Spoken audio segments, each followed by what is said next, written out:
Bismillahirrahmanirrahim. Assalamualaikum warahmatullahi wabarakatuh. Alhamdulillahillazi arsala rasulahu bil huda wa dinil haq liyuzhirahu 'alad dini kullih wa kaffa billahi shahida. Asyhadu an la ilaha illallah wahdahu la syarikalah wa asyhadu anna Muhammadan 'abduhu wa rasuluh la nabiyya ba'da. Allahumma salli wa sallim ala sayyidina Muhammad wa ala alihi wa sahbihi ajma'in. Amma ba'du. Yang saya hormati, saya muliakan para jamaah, ustadz, ustazah, para santri, santriyah, hadirin yang dimuliakan Allah. Kembali kita melanjutkan tadabbur kita, ngaji kita pada hari ini yang melanjutkan surah An-Nisa ayat 36. Ayat ini wabil khusus bicara tentang hak dan kewajiban kita sebagai manusia, hak-hak Allah dan hak-hak manusia lainnya yang melekat di dalam diri kita. Ayat ini berbunyi, A'udzubillahi minasyaitonirrajim. Bismillahirrahmanirrahim. Wa'budullaha wa la tusyriku bihi syai'an. Wa bil walidaini ihsana. Wa bizil qurba wal yatama wal masakina wal jarizil qurba wal jaril junubi was sahibi bil jambi wabnis sabil wa ma malakat aymanukum innallaha la yuhibbu man kana muhtalan fakhura. Dan sembahlah Allah dan janganlah kamu mempersekutukannya dengan sesuatu apapun, dan berbuat baiklah kepada kedua orang tua, karib kerabat, anak-anak yatim, orang-orang miskin, tetangga dekat dan tetangga jauh, teman sejawat, ibnu sabil, dan hamba sahaya yang kamu miliki. Sungguh Allah tidak menyukai orang-orang yang sombong dan membanggakan diri. Hadirin yang dimuliakan Allah, dari An-Nisa 36 ini menunjukkan ada tentang hak dan kewajiban kita kepada Allah. Atau dengan kata lain, Allah mengingatkan bahwa ada hubungan yang langsung dengan Allah, yaitu kita kenal dengan hubungan secara vertikal ke atas. Kemudian hubungan dengan sesama manusia dikenal dengan hubungan yang kita populer sebut dengan horizontal. Artinya hubungan dengan sesama manusia. Inilah yang dikatakan Allah di sini. Kalau bicara hak dan kewajiban, artinya ketika kita bicara hak, di dalamnya juga berlapis ada kewajiban. Hak-hak itu adalah sesuatu yang menjadi milik kita, yang harus kita ambil, yang harus kita nikmati, dan yang harus kita kelola dengan segala kekuatan kemampuan kita dalam hidup kita. Sedangkan kewajiban adalah sesuatu yang harus kita tunaikan, harus kita penuhi, dan harus kita laksanakan. Ketika kewajiban kita abaikan, kita lalaikan, akan berakibat. Katakan misalnya, kalau kewajiban itu pada Allah SWT, kalau kita abaikan, boleh jadi kita akan terkena dosa. Dan sisi lain kita pun akan mendapat hal-hal yang merugikan diri kita. Apakah Allah timpakan musibah, apakah Allah berikan bala, atau juga berbagai ujian-ujian lainnya yang di luar kesadaran dan kemampuan kita. Inilah akibat kalau kita mengabaikan kewajiban kita.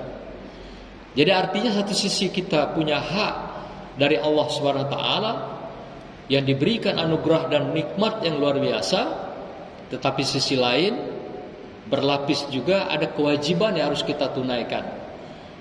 Demikian juga dengan manusia lainnya. Kita juga punya hak dengan manusia-manusia makhluk lainnya. Dan kita juga punya kewajiban pada mereka di dalam kehidupan. Sama juga ketika kita mengabaikan kewajiban kita kepada sesama kita, Allah juga akan berikan berbagai hal yang di luar dugaan kita. Apakah diberikan di luar dugaan itu sakit, bala, musibah, dan sebagainya. Inilah sebuah gambaran betapa hak dan kewajiban itu berlapis. Tapi memang dasar manusia, kita selalu kadang-kadang menanyakan hak kita, tapi lupa dengan kewajiban kita. Kita seringkali kadang-kadang mempersoalkan yang kecil di dalam hidup kita, tapi sering melupakan hal yang besar. Contoh misalnya, ketika Allah memberikan nikmat dan anugerah pada kita, kalau dihitung nikmat yang diberikan atau anugerah diberikan pada kita itu, tidak akan sanggup kita bayar. Misalnya saja, setiap hari kita menghirup udaranya Allah. Udara itu kalau dibeli oleh orang sakit, satu tabung itu harganya itu 1,5 juta dengan jumlah 350 gram tabung udara itu. Nah, satu hari satu malam kalau orang sesak napas, sakit jantung atau paru-paru, itu harus menghabiskan 2 tabung satu hari satu malam dengan 350 itu hasil dari rumah sakit. Nah, kalau 2 satu hari berarti 3 juta Bapak Ibu sekalian. Bayangkan 3 juta satu hari kalau kita mau bayar dengan membeli udara yang diberikan Allah SWT. Coba hitung seminggu, coba hitung sebulan, sanggup gak kita bayar hal-hal seperti ini atau udaranya Allah ini kalau kita mau berhitung sebenarnya. Belum lagi hal-hal lain. Kita bisa makan, bisa minum, bebas dari penyakit. Itu semua adalah kalau dihitung tidak terkira. Tidak ada kalkulasi dunia berapa nikmat Allah ini sudah kita nikmati sampai hari ini. Kalau 1 bulan saja dikali 3 juta satu hari, berarti 1 bulan 90 juta. Kalau Allah tagih rekening kita menggunakan udaranya Allah itu kali setahun, kali berapa puluh tahun yang sudah kita lewati, umur yang diberikan nikmat Allah pada kita semua. Masya Allah. Ini kita lupa.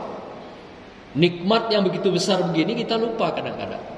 Maka itu ada sebuah kisah seorang tukang kebun. Dia bekerja dengan majikannya itu kaya. Tiap hari dia lihat tukang kebun ini berada dalam kebahagiaan, senang terus, enjoy terus, bahagia terus. Sementara majikannya ini merasa susah gelisah tiap hari. Padahal duitnya banyak, hartanya berlambun, mobilnya puluhan. Ternyata apa? Karena si majikan ini memikirkan apa yang kurang lagi di dalam harta yang sekian banyak itu. Tidak memikirkan apa yang sudah banyak yang dia kelola, dia punya itu. Lalu dia ingin mencoba kepada tukang kebun yang bahagia ini, setiap hari kelihatan sangat-sangat menikmati hidupnya. Satu hari majikannya itu memberikan uang melalui pembantunya yang lain. Coba kasih tukang kebun itu uang 100 juta. 100 juta ditulis di amplop. Kemudian uang itu hanya diberikan 99 juta. Tidak 100 juta, tapi 99 juta. Ditulis di amplopnya 100 juta. Lalu diantarkan oleh pembantunya kepada tukang kebun. Tukang kebun sangat bersyukur mendapatkan rezeki itu, diberikan uang sebesar itu. Tidak pernah dibayangkan, tidak pernah bermimpi akan dapat uang sebesar itu. Lalu dia buka uang ini, tertulis di amplop 100 juta. Ketika dihitung uangnya 99 juta. Lalu apa yang terjadi? Jadi pikiran dia, yang 1 juta ini kemana? Apakah kececer di jalan? Apakah diambil oleh pembantu yang mengantarkan uang itu? Atau kemana uang ini? Itu jadi pikiran dia. Sehingga gara-gara uang 1 juta, dia melalaikan pekerjaannya. Tidak lagi bahagia seperti biasa dia bekerja. Yang semangat, yang luar biasa bahagia, merasa nikmat betul dengan pekerjaannya. Tapi gara-gara uang 1 juta, Yang dari 100 juta tadi kurangnya 1 juta, dia mikir, dia tidak pikirkan ada 99 juta yang dikasih tadi oleh orang tadi, yang harusnya dia syukuri. Tapi yang terpikir oleh dia apa? Yang 1 juta ternyata. Siang malam mikirkan kemana uang itu. Akhirnya dia menghadap ke majikannya, menyampaikan terima kasih, tapi dalam suasana wajahnya cemberut. Lalu majikannya bertanya, wahai si Fulan, mengapa wajah engkau cemberut? Yang selama ini kelihatan sangat bahagia, enjoy dalam bekerja, tapi kok ketika dikasih duit, engkau merengut, cemberut. Nah, diceritakan, gara-gara uang 1 juta itulah membuat dia cemberut. Ditulis 100 juta, tapi hanya 99 juta. Gara-gara 1 juta nggak ketemu, itu jadi pikiran dia siang malam, membuat dia tidak lagi nyaman hidupnya. Padahal yang banyak tidak dipikirkan, 99 juta. Seharusnya dia berterima kasih, 99 juta ada pada dirinya. Tapi yang dia pikirkan apa? Yang kecil, yang 1 juta. Begitulah kehidupan manusia. Kita lupa kadang-kadang memikirkan nikmat Allah yang begitu besar, yang tidak terkira dalam hidup kita. Tapi kita selalu memikirkan hal kecil-kecil. Mungkin ada kerugian sedikit, kita bicarakan. Mungkin ada sakit sedikit, mengeluh. Mungkin ada sedikit orang datang minta bantuan, mulailah merepet kemana-mana. Padahal itu kecil dibandingkan nikmat Allah yang tadi telah diberikan pada kita, yang sangat-sangat luar biasa. Dan tidak ada hitungan-hitungan dunia yang menghitung atau bisa menghitung nikmat Allah itu. Maka itu Allah minta kita melaksanakan kewajiban. Apa itu kewajiban yang diminta Allah pada kita?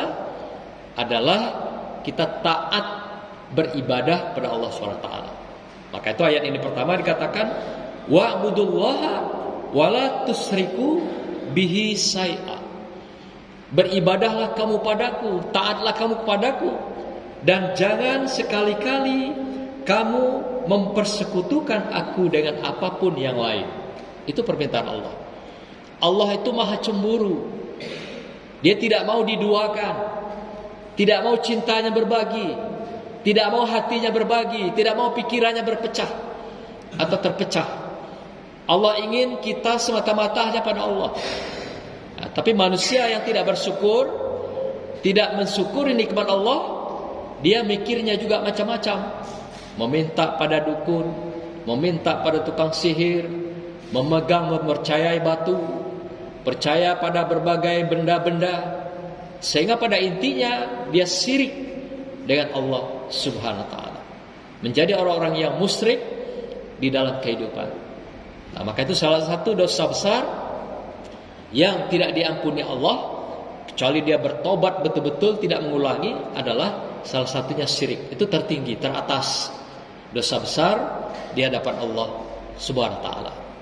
Maka itu Allah minta pada kita, enggak usah hitung nikmat yang sudah aku berikan, tidak usah hitung anugerah yang aku berikan, tapi laksanakan saja apa yang aku minta, taat dan beribadah kepadaku.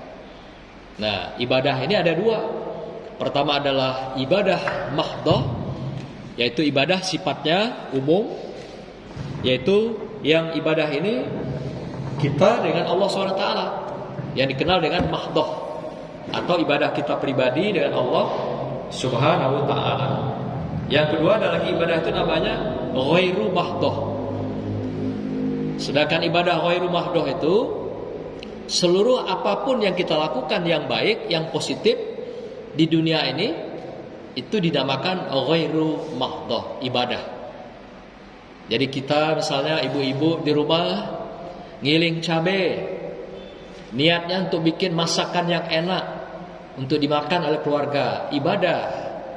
Anak-anakku santria menghafal Quran, dapat 1 ayat, 2 ayat 1 hari, ikhlas lillahi ta'ala, bukan minta dipuji oleh makhluk, ibadah. Menulis sesuatu ayat, doa, nanti doa dan ayat itu diberikan pada orang, itu juga ibadah. Datang ke masjid, kemudian juga bersedekah, dan berbagai hal termasuk membuang paku, beling, duri di jalan. Itu adalah juga ibadah. Artinya apapun kebaikan-kebaikan, kesolehan-kesolehan kita yang kita lakukan di jalan Allah, itu semua dihitung ibadah. Tapi nama ibadahnya ghairu mahdhah. Kalau yang langsung pada Allah tadi namanya adalah ibadahnya mahdhah. Yang ibadah kita ketaatan, pengabdian kepada Allah SWT. Nah, inilah yang pertama diminta Allah pada kita, agar tidak mempersekutukan Allah, agar kita tidak musyrik kepada Allah Subhanahu wa taala. Yang kedua adalah yang berkenaan dengan hubungan kita dengan sesama manusia. Hak dan kewajiban kita pada sesama manusia. Tadi pada Allah, sekarang pada manusia. Allah juga minta kita punya kewajiban pada sesama manusia. Apa kewajiban kita pada sesama manusia? Adalah saling berbagi, saling menjelaskan, saling memberitahu, saling menolong, saling mengulurkan tangan, saling mengingatkan. Inilah kewajiban-kewajiban kita kepada orang-orang atau manusia lainnya di lingkungan kita. Siapa yang dimaksudkan Allah di sini? Banyak sekali, ada 9 macam. Yang pertama adalah, yang tertinggi adalah kedua orang tua kita. Yang dikatakan Allah, wabil walidain, yaitu kedua orang tua kita. Nah, maka itu durhaka pada orang tua itu adalah dosa besar. Sama tadi dengan kita ketika mengingkari Allah SWT, itu dosa besar, yaitu dengan syirik. Nah, kedua orang tua, barang siapa yang durhaka pada kedua orang tua, dianggap dosa besar. Sebelum orang tua mengikhlaskan dia, maka apapun yang dia langkahkan kakinya di muka bumi tidak akan mendapatkan barokah dan ridho Allah Subhanahu wa taala. Maka itu Rasulullah mengatakan, ridallah fi ridal walidain wa suhtullah suhtul walidain. Keridaan Allah, keikhlasan Allah terletak pada keridaan kedua orang tua. Dan kutukan Allah, kebencian Allah terletak pada kebencian daripada kedua orang tua. Maka itu tidak susah bagi orang tua kalau mendoakan kita untuk jahat, untuk nakal, 1 kali doa di malam hari selesai kita. Oleh karena itu diminta kepada kita, sunnah Rasulullah, kita selalu mengabdi kepada kedua orang tua, selalu berbakti pada doa orang tua, selalu meminta doanya, keikhlasannya kapanpun dan dimanapun, selagi orang tua kita masih ada di dunia yang fana ini. Bagi mereka yang sudah tidak ada, bagi kita sudah tidak ada, apa yang dihancurkan? Kirimlah doa-doa, kirimlah sedekah-sedekah atas nama dia, ziarahi makomnya, dan tetap minta barokahnya, tetap minta doanya, keikhlasan darinya. Karena ruh daripada orang tua kita tidak meninggal. Jadi apa kita doakan, apa yang kita minta, mereka ikut menyaksikan, mendengar apa yang kita sampaikan. Karena ruh itu tidak mati. Yang mati adalah jasad lahiriah kita ini. Maka itu doa-doa yang kita sampaikan, kita panjatkan setiap saat, apalagi bulan puasa Ramadan. Mereka menunggu hari-hari indah, hari-hari baik ini. Mereka masing-masing pegang nampan yang besar. Kira-kira apa sedekah-sedekah, doa-doa yang akan kita kirimkan, yang akan mereka terima di akhirat sana. Maka itu jangan pernah kita berhenti berdoa. Mereka menunggu sekarang di dalam kuburnya, ruhnya menunggu kiriman-kiriman kita, doa kita, sedekah kita, zikir kita untukkan untuk dia. Jangan pernah lupakan itu. Di samping kita minta doa, minta keikhlasannya sepanjang jalan kehidupan kita. Karena bagaimanapun suksesnya setiap orang tidak terlepas ada doanya kedua orang tua kita. Dan apapun yang kita peroleh dalam kehidupan ini, sehat kita, belajar yang baik, itu semua adalah berkat doa kedua orang tua kita. Banyak kisah-kisah yang sudah kita sampaikan, betapa setiap orang mengalami kesulitan hidup di dunia, bahkan kesulitan mau mati, seperti kisah Alqamah, karena dia tidak diridhoi oleh Allah SWT. Sampai berbulan-bulan tidak dimatikan oleh Allah SWT, tapi ditahan napasnya dan tidak diambil daripada nyawanya karena tidak ridhonya ibundanya tercinta. Ketika ibundanya meridhoi, langsung saat itu juga Alqamah meninggal dunia, wafat dengan husnul khotimah. Begitulah luar biasanya orang tua kita di dalam kehidupan ini. Maka itu Allah memberikan sebuah kemuliaan yang luar biasa, yaitu birrul walidain, kemuliaan, kebahagiaan dan ketaatan pada kedua orang tua. Yang kedua yang lain, berbuat baik pada siapa, kata Allah Subhanahu wa taala, yaitu pada yang kedua setelah pada orang tua tadi adalah karib kerabat kita. Karib kerabat ini adalah ada hubungan pertalian darah, hubungan saudara. Ini pun harus tetap dijaga kalau menurut Allah, baik dia dekat ataupun yang jauh, tetap dijaga di dalam kehidupan kita. Yang ketiga siapa lagi? Adalah mereka anak yatim. Anak yatim baik yang tidak ada ayahnya atau juga tidak ada ibunya, yatim piatu. Allah sudah amanatkan anak yatim ini adalah anak-anak kita. Maka itu mereka adalah orang-orang du'afa yang memang tidak memiliki nasib yang baik. Maka adalah tanggung jawab kita, kalau ada di lingkungan kita anak yatim, maka tanggung jawab kita sebagai orang tuanya memelihara, memberikan kepedulian dan memberikan pendidikan keimanan takwaan kepada Allah Subhanahu wa taala. Yang keempat adalah orang-orang miskin, fakir dan miskin. Yang kelima adalah tetangga dekat dan atau tetangga jauh.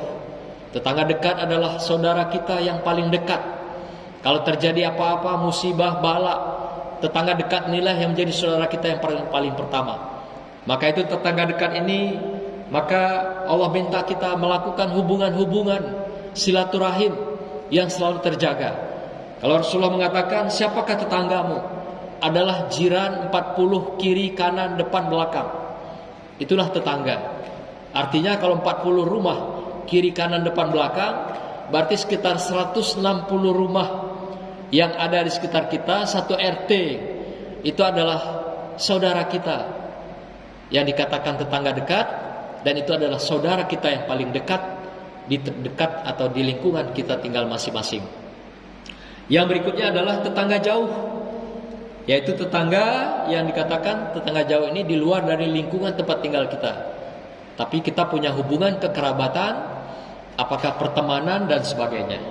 Kemudian ada lagi teman sejawat, teman setia. Apakah ini teman seperjalanan, apakah ini teman sama-sama belajar, teman bekerja, teman usaha. Inilah dinamakan dengan teman sejawat atau kerabat dekat. Kemudian ada lagi namanya Ibnu Sabil. Ibnu Sabil ini orang yang dalam perjalanan, yang akan kembali ke kampung halaman misalnya, kemudian kehabisan belanja uang, atau dia akan melakukan hijrah, perjalanan pendidikan, kemudian tiba-tiba biaya belanjanya habis. Ini termasuk adalah kalangan Ibnu Sabil yang patut kita bantu, dan mereka ada haknya di dalam diri kita semua. Dan kemudian ada hamba sahaya. Kalau sekarang tidak ada lagi hamba sahaya, tapi dikenal dengan pembantu-pembantu kita yang ada di rumah tangga kita masing-masing. Kemudian di akhir ayat ini Allah mengatakan pada kita semua, innallaha la yuhibbu man kana muhtala fakhura. Nah, di sini Allah mengatakan bahwasanya Allah sangat membenci atau tidak menyukai orang-orang yang sombong dan membanggakan diri. Nah, sombong dan membanggakan diri sini lebih tepatnya adalah orang-orang yang bakhil. Bakhil itu pelit, lokek di dalam kehidupannya. Dia punya harta, punya jabatan, tapi pelit dalam kehidupan. Itu dikatakan sombong.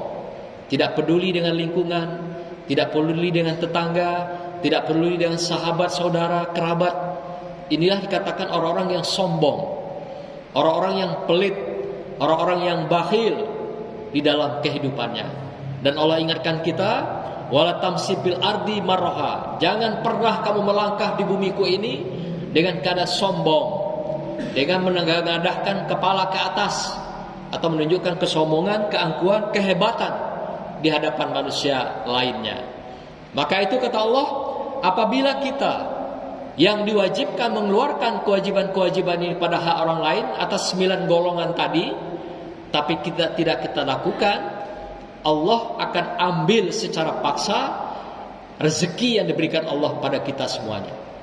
Mufassirin mengatakan, bagaimana Allah mengambil secara paksa kalau kita tidak menunaikan kewajiban kita itu? Pertama, Allah berikan kalau usaha kerugian, kemalangan, tekorlah, kehilanganlah, dan sebagainya. Intinya kerugian di dalam bisnis dan perdagangan. Kedua, Allah berikan kita dalam keadaan sakit. Sakit seperti apa? Macam-macam. Minimal sakit gigi. Bagi yang pernah sakit gigi, bukan main sakit gigi itu, tidak ada tolongnya, tidak ada toleransinya. Dia menyut-menyut, kadang-kadang bengkak, bernanah, dan sebagainya. Jangankan itu, kadang ditusuk duri saja sedikit, kita merasa sakitnya luar biasa. Itulah cara-cara Allah mengambil haknya di dalam diri setiap orang, setiap kita manusia. Apalagi dalam bentuk lain, diberikan musibah yang lebih besar, diberikan bala bencana. Allah tunjukkan segalanya itu. Apakah dengan banjir bandang, apakah dengan tsunami, apakah dengan gempa, gunung meletus, angin taupan, dan sebagainya. Itu adalah tentaranya Allah yang memberikan peringatan pada manusia sebelum kiamat datang. Itulah bentuk-bentuk Allah mengingatkan kita, mengambil haknya di atas diri manusia yang tidak melaksanakan kewajibannya. Maka itu Allah katakan, wa fi amwalihim haqqul lisaili wal mahrum. Setiap rezeki yang kamu terima, setiap nikmat yang kamu peroleh, ada hak-hak orang lain yang meminta atau membutuhkan. Siapa itu?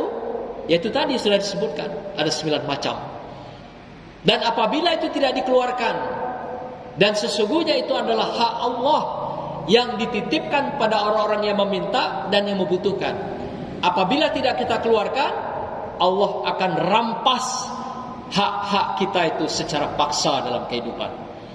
Sehingga diberikan kemalangan-kemalangan, kerugian-kerugian, musibah, bala yang di luar perkiraan manusia. Maka itu Bapak Ibu sekalian, ketika kita dapat rezeki 100.000 misalnya, keluarkan 2.500 atau 2,5%, itu adalah hak Allah yang dititipkan untuk manusia. Apakah ke masjid, apakah anak yatim, fakir miskin, Ibnu Sabil, tadi sudah sebutkan semua. Inilah hak-hak Allah yang diminta pada kita agar kita keluarkan sebagian daripadanya. Yang berhak kita makan adalah 97.500. Yang 2.500 keluarkan, jangan dimakan, jangan disentuh. Itu adalah hak-hak orang yang meminta atau yang membutuhkan, yang sudah ditetapkan asnafnya oleh Allah Subhanahu wa ta'ala.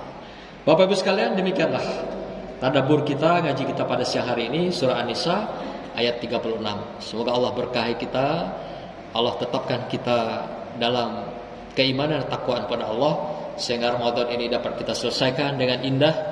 Dan juga insya Allah akan undang kembali kita pada Ramadan yang akan datang. Barakallah. Wassalamualaikum warahmatullahi wabarakatuh.